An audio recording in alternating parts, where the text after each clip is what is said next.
Hi, this is Christy Hughes, and today I'd like to show you how to begin using Google Forms. If you've ever used the Google Drive, you would just go to google.com/drive. It would take you to your personal drive that, as you can see, I've already had established. You could go into my drive, and you've probably seen this before, but like Google Docs, Google Sheets, Google Slides, or Google Forms. We're going to go into Forms today. So what you can do is basically create a form for your team or your classroom, depending on what the case may be, to where you can create something to where they will get a link to actually answer the questions like a survey. You could look at the responses and things like that. So what we're going to do today is just start with just creating the name of the form. And I'm just going to call it Understanding TES, or the Transcript Evaluation System. There's a form description if you'd like to put it there. And then I'm going to start with a question, so I can just, I can start with something as simple as, what is your name? And then you'll notice that it actually knows it's going to be a short answer, so it's really great that Google Forms already has that built in the background to make sure, it's either a short answer, if I wanted to do a paragraph answer, or a multiple choice, like yes or no. I want to offer check boxes or drop down, things like that. I can do that here. In this case, the question is actually going to be a short answer text.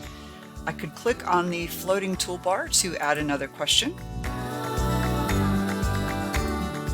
So I've typed in the question, were you able to find a school? And as you can see, it was a multiple choice. I could have yes, no, maybe. I could add an option or add other. I could import questions from some forms that I've already saved. There is an add title and description on the floating toolbar as well. That would go within the form itself. I could add an image if I wanted to have an image and then follow it with a few questions, or a video. The same thing, I could add a video to where they would watch the video and then follow through with answering questions for that, or I could add a section. So if I did have a particular group of questions that I wanted to ask, I could break them up by sections. You would most likely want to require a response. So if you slide the slider over by required, it will make the person on the receiving end have to answer that question. You could actually customize your theme if you want to. You could choose an image to be as a header. You can change the theme color. If you didn't like, one particular color, you could change it to another just to fit more maybe of the mood of your form. You could choose a background color, or you could change your font style.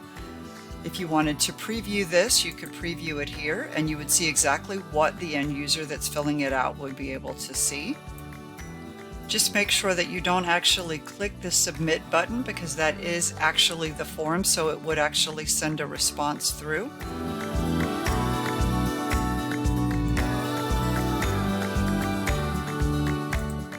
And then you could go back to the actual survey.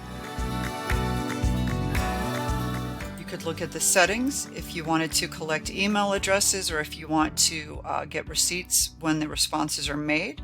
You could actually require the person to sign in, and that limits them to one response. You could allow the respondents to either edit after they submit, or they could see the summary charts and text responses.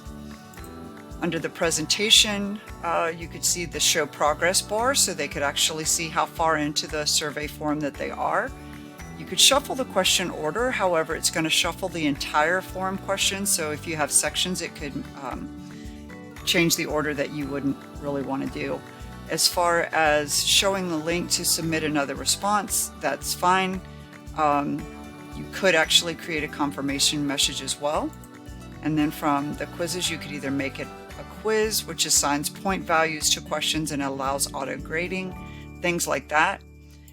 So basically, once you have that set, you could actually go ahead and get the link to actually send to the person and to your team to create the responses. And then when that is done, you could actually go into the responses and actually see the actual responses that you've received.